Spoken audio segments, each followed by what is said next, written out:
Hello friends, అందరికీ నమస్తే. I'm Suma Suresh, counselling psychologist and psychotherapist. ఒత్తిడి, స్ట్రెస్ ఎగిరిపోతే ఎంత బాగుంటుందో కదండి. ఆధునిక మానవుడి అతిపెద్ద శత్రు. ఎటు చూసినా మనిషిని వేగం చుట్టుముడుతోంది. పోటీ ప్రపంచం పరుగులు పెట్టిస్తోంది. ఉక్కిరిబిక్కిరి చేసే ఒత్తిడి ఆవహిస్తోంది.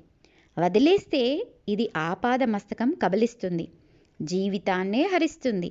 అనివార్యమే కావచ్చు, కానీ దీన్ని సమర్థంగా ఎదుర్కొనటం అవసరం. కబలించకుండా అడ్డుకోవటం అత్యవసరం. ముందు మన ఆలోచనలపై పట్టు తెచ్చుకోవాలి. జీవన శైలిని సరి చేసుకోవాలి. దీంతో ఎంత ఒత్తిడైనా దూది పింజలా ఎగిరిపోవటం తథ్యం. అందుకే దీనికి సంబంధించిన వివరాలను కొన్ని మీ ముందుకు తీసుకొస్తున్నాను. ఉదయం లేస్తూనే ఉరుకులు పరుగులు, గబగబా 2 ముద్దలు నోట్లో కూక్కుని పనులకు పరుగులు పెట్టడం. అక్కడ అదే హడావిడి. క్షణ క్షణం డెడ్లైన్లు, అనుక్షణం పని ఒత్తిళ్ళు. ఇల్లు చేరిన ఆఫీస్ పని కూడా మనతో పాటే వచ్చేస్తుంది. రేయింబవలు ఒకటే పనుల ఒత్తిడి, నిరంతరం వీడని ఆలోచనలు. వీటన్నింటి ఫలితమే ఒత్తిడి. నేటి మానవుడిని శారీరకంగా మానసికంగా కుంగదీస్తున్న అతిపెద్ద సమస్య ఇది. నిజానికి కొంత ఒత్తిడి మేలు చేస్తుంది, అది అవసరం కూడా. కానీ ఎప్పుడూ వీడకుండా ఒత్తిడిలోనే గడపాల్సి వస్తుండడం, దీన్ని తట్టుకోలేక ఒత్తిడికి లోనవటం వల్ల మనకు తెలియకుండానే రకరకాల ఆరోగ్య సమస్యలు మనల్ని దాడి చేస్తున్నాయి. అంత మాత్రాన బెంగపడాల్సిందేం లేదు. ఒత్తిడిని జయించేందుకు ఎన్నో మార్గాలు ఉన్నాయి. ముఖ్యంగా ఒత్తిడిని, అది మోసుకొచ్చే దుష్ప్రభావాలను వదిలించుకొని దాని నుంచి విముక్తి పొందేందుకు అవకాశాలు ఉన్నాయి. వీటిని గురించి తెలుసుకుంటే ఒత్తిడిలో ఉంటూ కూడా ఆ భావన మనల్ని ఆవరించకుండా మానసికంగా నిబ్బరంగా ఉండొచ్చు. దీంతో ఒత్తిడి మోసుకొచ్చే అనర్థాల ముప్పులను నివారించుకోవచ్చు. ఒత్తిడికి గురైనప్పుడు ముందుగా మన నాడీ వ్యవస్థ చాలా తీవ్రంగా స్పందిస్తుంది. కార్టిజాల్, అడ్రినలిన్ అనే శక్తివంతమైన హార్మోన్స్ పెద్ద మొత్తంలో విడుదలయ్యేలా చేస్తుంది. దీంతో గుండె వేగం పెరుగుతుంది, శ్వాస వేగం, రక్తపోటు పెరిగిపోతాయి. శరీరం ఆ సమయంలో తనకు చాలా శక్తి అవసరమని భావించడంతో రక్తంలో గ్లూకోజ్ స్థాయిలు ఎక్కువ అవుతాయి. కండరాలన్నీ సంకోచించి బిగుతుగా తయారవుతాయి. కళ్ళు, చెవుల వంటి జ్ఞానేంద్రియాలన్నీ అతి చురుకుగా తయారవుతాయి. ఇలాంటి మార్పులన్నీ శరీరానికి తక్షణ శక్తిని, బలాన్ని అందిస్తాయి. దీంతో మనం ఆయా సమయాలకు తగినట్టుగా పనులు వేగంగా పూర్తి చేయటమో, ప్రమాదాలు ఎదురైతే అక్కడి నుంచి పారిపోవటమో చేస్తాం. అంటే ఒక రకంగా ఒత్తిడి మనల్ని కాపాడే ప్రక్రియ అన్నమాట. ఒత్తిడి 2 రకాలు. యూస్ట్రెస్ అంటే దీన్ని పాజిటివ్ స్ట్రెస్ అని కూడా అంటాం. వ్యక్తిని సానుకూలంగా ఛాలెంజ్ చేస్తూ జీవితానికి స్ఫూర్తినిస్తుంటుంది. ఇది ప్రతి మనిషికి అవసరం. జీవితంలో నిలదొక్కుకోవడానికి ఇది అవసరం. ఇది మనిషి ఎదుగుదలకు తోడ్పడుతుంది. రెండవది డీస్ట్రెస్, నెగటివ్ స్ట్రెస్ అని కూడా అంటాం. ఒక మనిషిని భయకంపితుల్ని చేసి గందరగోళపరుస్తూ జీవితాన్ని చిందరవందర చేస్తుంది. ఇదే డీస్ట్రెస్. ఈ ఒత్తిడికి గల కారణాలేంటో చూద్దాం. ముఖ్యంగా మన మనస్తత్వం, మన ఆలోచన ధోరణి దీన్ని ప్రేరేపిస్తూ ఉంటుంది.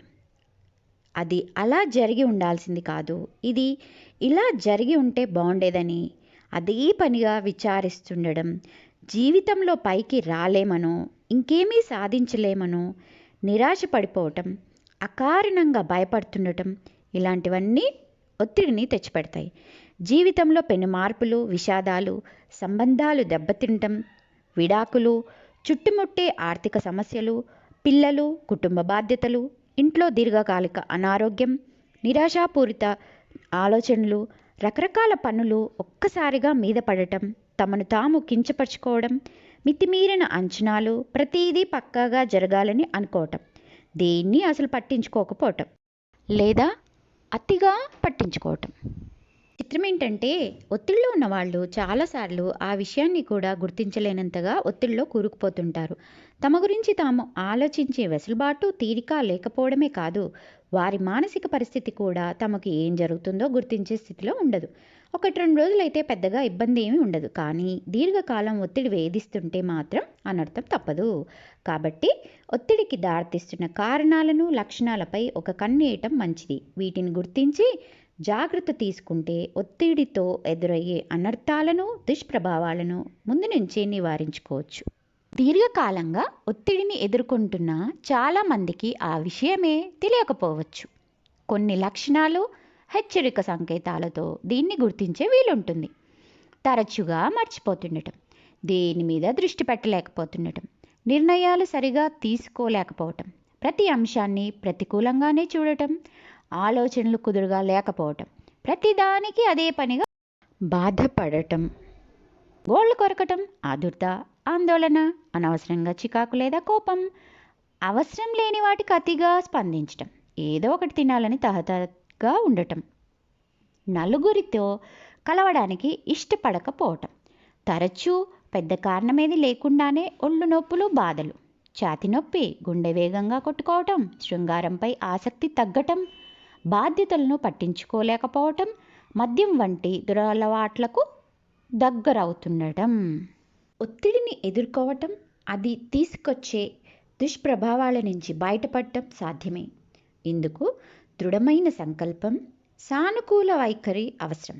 నిజానికి చాలామంది ఒత్తిడి నుంచి బయటపడటానికి మద్యం తాగటం, అతిగా తినటం, టీవీల ముందు కూర్చోవటం, నిద్ర మాత్రలు వేసుకోవటం, ఇతరుల మీద ఆరవటం వంటివి చేస్తుంటారు.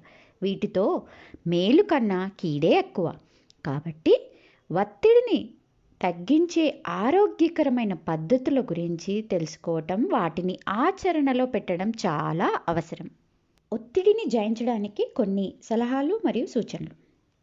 మొదటగా, ఒత్తిడిని కలిగించే కారణాలను కనుక్కోండి. మీ ప్రతిచర్యల్ని గమనించండి. నెగిటివ్ స్ట్రెస్ని తగ్గించడానికి మార్గాల్ని వెతకండి. ప్రతిరోజు వ్యాయామం చేయాలి. డైలీ జర్నల్ రాయాలి.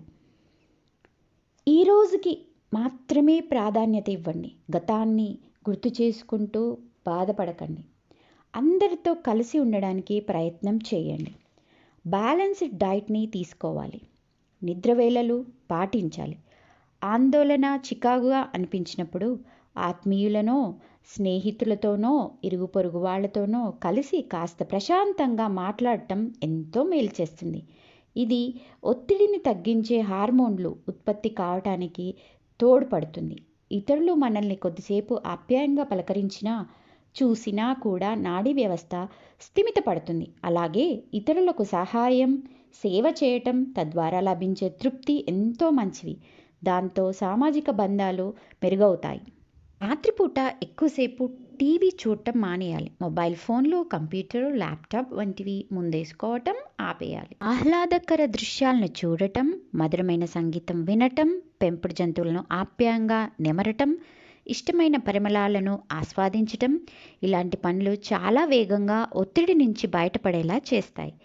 కొందరికి సంగీతం అంటే ఇష్టం ఉండొచ్చు, మరికొందరికి ఆటలాడటం ఇష్టం ఉండొచ్చు. అందువల్ల మనకు ఎలాంటి పనులు ఆహ్లాదాన్ని కలిగిస్తాయో వాటిని గుర్తించి ఆ పనుల్లో నిమగ్నం కావటం చాలా మంచిది. వీటన్నిటితో పాటుగా ముఖ్యమైనది మన జీవన విధానం. ఆరోగ్యకరమైన జీవన విధానాన్ని అలవాటు చేసుకోవాలి. దీర్ఘకాలంగా ఒత్తిడితో బాధపడుతున్నట్టయితే సైకాలజిస్టును లేదా సైకియాట్రిస్ట్ని సంప్రదించండి. ఒత్తిడిని జయించండి. Thank you.